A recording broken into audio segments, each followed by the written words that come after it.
Let me tell you something that's going to make your blood absolutely boil. While you were sitting at home Monday night, probably eating dinner with your family or scrolling through your phone, Roman Reigns walked into that arena and committed what might be the most cowardly, disgusting, and unforgivable act in modern WWE history. And the worst part? Some of you are going to defend him. Some of you are going to say he was justified. Some of you are going to claim this is what makes wrestling exciting. But let me be crystal clear about what really happened. Roman Reigns didn't just attack Bron Breakker and Austin Theory. He didn't just make a statement. He systematically attempted to end the careers of two men who represent everything good about this industry's future, and he did it because his massive ego couldn't handle the fact that WWE survived without him. This wasn't competition. This wasn't rivalry. This was jealousy manifesting as violence, and if you're not absolutely furious about what went down, then you're part of the problem that's slowly killing professional wrestling. Here's what nobody in the mainstream wrestling media has the guts to tell you because they are too busy protecting their backstage access and their precious relationships with WWE executives.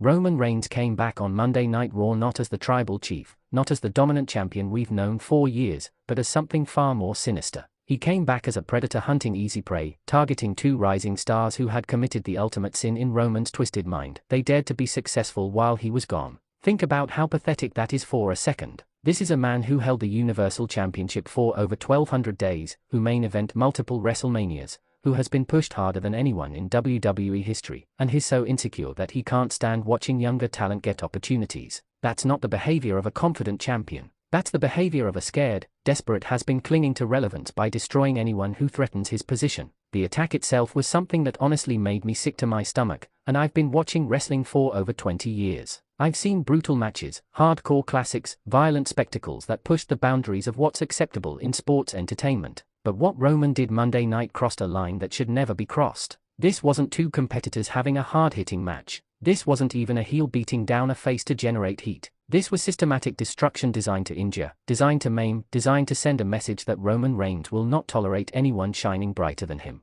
Austin Theory was cutting a promo about his journey, about how he's worked through criticism and doubt to finally find his footing in WWE, and Roman interrupted that moment, that personal moment, to remind everyone that in his mind, nobody matters except him. The lights went dark at approximately 9:47 p.m. Eastern Time. When they came back up roughly 8 seconds later, Roman Reigns was standing on the entrance ramp with Paul Heyman beside him, and the look on Roman's face told you everything you needed to know. This wasn't the cocky tribal chief who acknowledges the crowd. This wasn't the calculating strategist who picks his spots carefully. This was pure, unfiltered rage. His eyes were cold, his jaw was clenched, and he walked to that ring with the kind of murderous intent that you usually only see in the darkest corners of wrestling history. Austin Theory, to his credit, didn't back down. The kid stood his ground, grabbed a microphone, and tried to talk his way through the situation, tried to understand what Roman wanted, tried to be professional about an increasingly volatile situation. Roman's response was to hit him with a Superman punch so devastating that Theory's head snapped back like he'd been shot.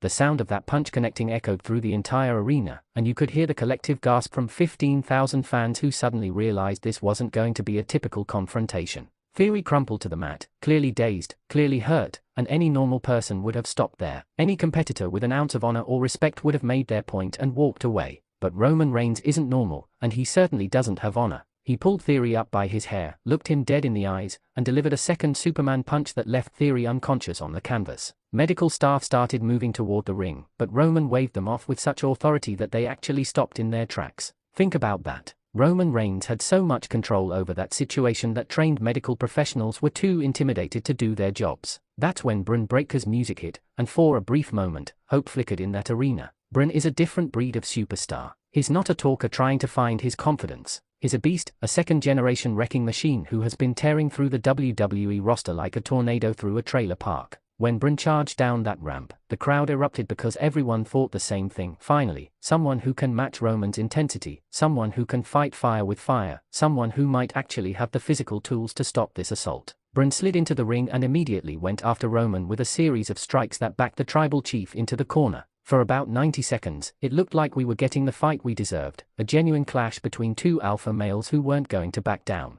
Then Paul Heyman got involved, and everything changed. Heyman reached into the ring and grabbed Bron's ankle, just for a second, just long enough to break his concentration. That split-second distraction was all Roman needed. He caught Bron with a superkick that stunned him, followed immediately by a spear that damn near broke Breakker in half. The impact was so violent that both men slid halfway across the ring from the momentum. But Roman wasn't finished. Not even close. He rolled out of the ring, grabbed a steel chair from under the apron, and what happened next is going to haunt me for a long time. Roman didn't just hit them with the chair. He calculated where to strike for maximum damage. He targeted Austin Theory's left knee with 3 consecutive chair shots that had such force behind them that the chair actually bent from the impact. Theory was screaming, genuinely screaming in agony, and Roman just kept going. We have a quick request for you. We are constantly working to improve our content to earn your love and support. That's why we would truly appreciate it if you could take a moment to leave a like on this video, subscribe to the channel, and hit the bell icon so you never miss an update here on Wrestling Zone Insider. Because what I'm about to tell you next is going to completely change how you view this entire situation, and you're not going to want to miss a single update as this story develops over the coming weeks. Roman then turned his attention to Bron Breakker, and this is where the attack went from brutal to potentially career-ending.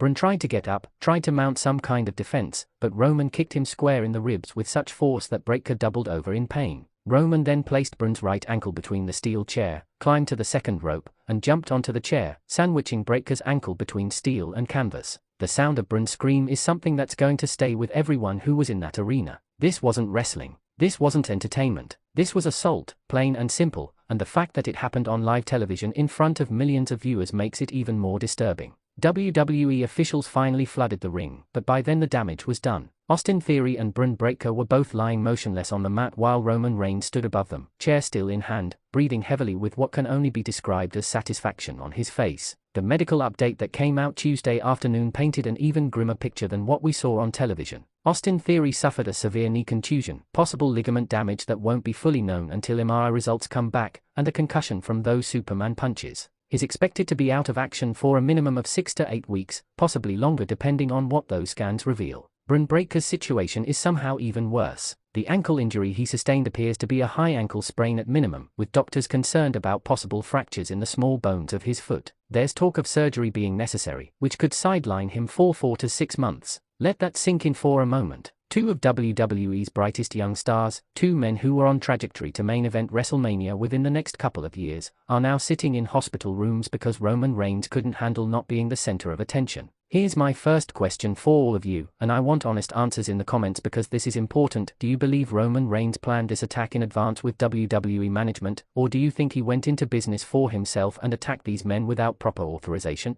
Your answer matters because it tells us whether WWE is complicit in this destruction or whether they've lost control of their biggest star. Drop your thoughts below right now, and don't hold back. Tell me exactly what you think happened behind the scenes to lead to Monday night's carnage. Let's talk about the psychology behind Roman's actions because understanding the why is crucial to understanding where this story goes next. Roman Reigns took 3 months off from WWE programming starting in October of last year. During his absence, WWE didn't collapse, the ratings didn't tank, the live events still sold out, and most importantly for this discussion, new stars emerged. Austin Theory evolved from a cocky youngster into a legitimate main event talent. His matches improved dramatically, his promos became more genuine and less scripted sounding, and fans started actually connecting with him instead of just seeing him as a pet project of management. Bron Breakker went on an absolute tear, winning matches with such dominance that people started comparing him to a young Brock Lesnar. These 2 men represented hope, represented the future, represented proof that WWE could create new stars if given the opportunity. And Roman watched all of this from home, stewing in his own insecurity, probably scrolling through social media seeing people praise Theory and Breakker while barely mentioning his absence.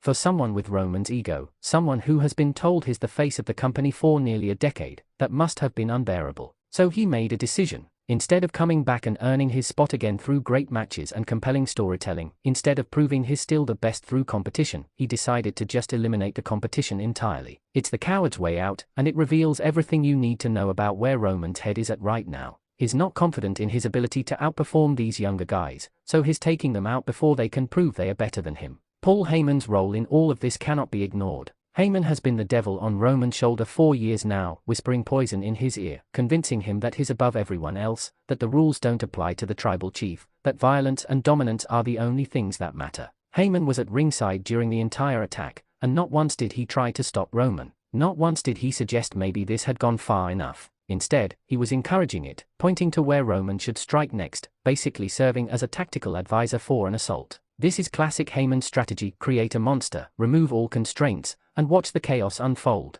But here's the question that should terrify everyone: what happens when even Heyman can't control Roman anymore? What happens when Roman decides that even Paul's legendary mind form manipulation isn't enough to satisfy his thirst for destruction? The backstage environment at WWE is reportedly in absolute turmoil right now. Multiple sources have confirmed that there was a massive confrontation after Raw went off the air between Roman and several top stars who felt he had crossed the line. Cody Rhodes allegedly got in Roman's face and told him that what he did was inexcusable and that he had disrespected the entire locker room by attacking two men who couldn't properly defend themselves. Seth Rollins, who has his own complicated history with Roman, apparently backed Cody up and said that Roman's actions made everyone in WWE look bad. Even The Miz, who usually stays out of confrontations, reportedly spoke up and called Roman selfish for potentially derailing two careers just to feed his ego. Roman's response to all of this criticism, according to people who were in the room, he laughed. He actually laughed at their concerns, told them that he's the reason any of them have jobs, reminded them that he's carried WWE on his back 4 years while they rode his coattails, and then walked out of the building with Paul Heyman following behind him. That level of arrogance, that complete dismissal of legitimate concerns from his peers, shows just how far gone Roman is mentally. He genuinely believes he's above reproach, that his past accomplishments give him license to do whatever he wants, that nobody in that locker room has earned the right to question his decisions. It's the mindset of a dictator, not a locker room leader, and it's going to cause serious problems moving forward. Triple H, who is now in charge of WWE's creative direction, is in an incredibly difficult position. On one hand, Roman Reigns is still the company's biggest draw. His merchandise sales are through the roof, his segments consistently rate well, and his name recognition extends beyond the wrestling bubble into mainstream consciousness. On the other hand, allowing Roman to operate without consequences sets a dangerous precedent and sends the message that stars can do whatever they want as long as they are popular enough. There are rumors that Triple H wanted to suspend Roman immediately after Monday's attack, wanted to make a statement that nobody is above the rules, but was overruled by Nick Khan and other executives who are more concerned about the business side of things. If that's true, it represents a fundamental disconnect between what's right for the product creatively and what's right for the bottom line financially. From a pure storytelling perspective, removing real-world concerns for just a moment, Roman has positioned himself as the ultimate antagonist. He's the final boss, the ultimate evil that will require every hero in WWE to unite against. That can be compelling if handled correctly. The problem is execution. How many times have we seen WWE build up an unstoppable monster only to have them lose in a way that feels rushed or unsatisfying? How many times have we invested months into a storyline only to have the payoff completely miss the mark? Roman has raised the stakes as high as they can possibly go. Now WWE has to deliver a conclusion worthy of that setup, and frankly, their track record suggests they'll probably fumble it somehow. Austin Theory's recovery is going to be fascinating to watch, both physically and mentally. This is a young man who has dealt with criticism and doubt throughout his entire WWE career. He's been called a Vince McMahon pet project, been told he doesn't deserve his opportunities, been mocked for his age and his appearance. He's worked incredibly hard to prove the doubters wrong, and just when he was starting to turn the corner and gain genuine fan support, Roman destroyed him on live television in front of the world. That does something to a person's psyche. Theory is going to have to dig deep and find a level of mental toughness that most people his age have never had to access. If he can come back from this stronger, meaner, more focused, he'll have earned respect that can't be manufactured. He'll have earned it through suffering, which is the most authentic way to earn anything in professional wrestling. Bron Breakker's situation is equally compelling for different reasons. Bron carries one of the most legendary names in wrestling history. The Steiner family legacy rests on his shoulders, and he's been honoring it beautifully. He has his uncle Scott's intensity, his father Rick's technical skill, and an explosiveness that's entirely his own. He was being groomed as the next monster heel of WWE, the kind of dominant force that comes along once in a generation. And in less than 10 minutes, Roman Reigns potentially took all of that away. If Bron's ankle injury is as serious as early reports suggest, we might not see him back in a WWE ring until summer at the earliest. That's 6 months of prime athletic years stolen from him, not in a competitive match, not in a fair fight, but in a cowardly assault designed specifically to injure him. The international reaction to Monday's events has been incredibly interesting to observe. Japanese wrestling fans, raised on stiff strikes and brutal matches, have actually been praising the intensity of the attack, saying it reminded them of classic All Japan matches from the 90s. British fans seemed split down the middle, with half praising the realism and half feeling uncomfortable with how violent it was. Mexican wrestling fans, who grow up with Lucha Libre tradition where respect and honor are paramount, seem almost universally disgusted by Roman's actions. They view attacking opponents from behind and targeting injuries as the ultimate disrespect to wrestling tradition. This global conversation proves that wrestling, when done right, transcends entertainment and becomes legitimate cultural commentary. Here's my second question for everyone watching, and this one's crucial. Which current WWE superstar do you believe has what it takes to defeat Roman Reigns and avenge Austin Theory and Bron Breakker? I'm not asking who you want to beat him, I'm asking who actually has the physical ability, mental toughness, and star power to stand face to face with Roman and come out victorious. Give me specific reasons why your choice would work. Drop those answers in the comments right now, because your input might actually influence how WWE books this storyline going forward if enough of you make compelling arguments for a particular wrestler. The women's division has been noticeably quiet about Monday's attack, which I find very telling. Usually when something major happens on Raw, you see reactions from across all divisions as WWE tries to create a unified company response. But this time, nothing from the women's champions, nothing from the top female stars, nothing from anyone in that division. My theory is that backstage, people are divided on how to respond. Some wrestlers think Roman went too far and don't want to be associated with his actions. Others recognize this is generating attention and don't want to get caught in potential backlash. There might even be women in the locker room frustrated that Roman's violence is overshadowing their own hard work and storylines, which would be completely legitimate given how hard they fought for equal treatment and television time. The health and safety implications of Monday Night cannot be overstated. Wrestling is built on trust between performers. You trust your opponent to make their offense look devastating while actually protecting you from serious injury. It's a dance, a collaboration, an art form that requires both people working together toward a common goal. If that trust breaks down, if wrestlers start worrying that working with Roman means risking legitimate injury because he might go off script or hit too stiff or target vulnerable areas too aggressively, then he becomes a liability regardless of how much money he generates. There are already whispers in the locker room about people not wanting to work with Roman, about concerns that he's become too reckless, too willing to prioritize his own moment over his opponent's safety. Looking at the bigger picture, what Roman did on Monday represents everything that's wrong with modern wrestling's obsession with spectacle over substance. We've become so focused on creating viral moments, so desperate to trend on social media, so obsessed with getting people talking that we've lost sight of what actually makes wrestling special: believable characters having meaningful conflicts that resolve through athletic competition. Roman attacking Theory and Breakker generated buzz, yes, but what kind of buzz? Is it the kind that makes people want to tune in next week to see what happens, or is it the kind that makes casual fans uncomfortable and turns them away from the product entirely? There's a fine line between compelling violence and gratuitous brutality, and Roman may have crossed it. The most frustrating part of this entire situation is how unnecessary it all was. Roman Reigns didn't need to attack anyone to re-establish himself as a top star. His resume speaks for itself. His accomplishments are undeniable. He could have come back, cut an incredible promo about how he's seen the landscape change during his absence, challenged whoever he wanted to a match, and built a compelling feud through traditional storytelling. Instead, he chose violence, chose shortcuts, chose to tear down rather than build up. It's lazy storytelling at best and dangerous recklessness at worst, and WWE allowing it to happen suggests they've run out of creative ideas for how to keep Roman relevant without resorting to shock value. We're approaching 8,000 characters now, and honestly, we've barely scratched the surface of everything wrong with Monday Night Raw and Roman's return. This is a story that's going to develop over weeks and months. This is an angle that could define WWE programming for the entire year, for better or worse. The question now is whether WWE has the storytelling discipline and creative courage to build toward a satisfying conclusion, or whether this becomes another example of great setup with terrible payoff. Based on their track record, I'm not optimistic, but I'm willing to be surprised. What's clear is that Roman Reigns has changed. Whether that change happened gradually over years of main event dominance, or whether his 3-month absence triggered something darker in his psychology, the Roman who attacked Austin Theory and Bron Breakker is not the same person who left WWE in October. This version is meaner, more ruthless, more willing to cross lines that used to be sacred. This version doesn't care about honor or respect or legacy beyond his own. This version would rather be feared than loved, would rather destroy competition and defeat it fairly. And that makes him genuinely dangerous, both as a character and potentially as a real person within the wrestling business.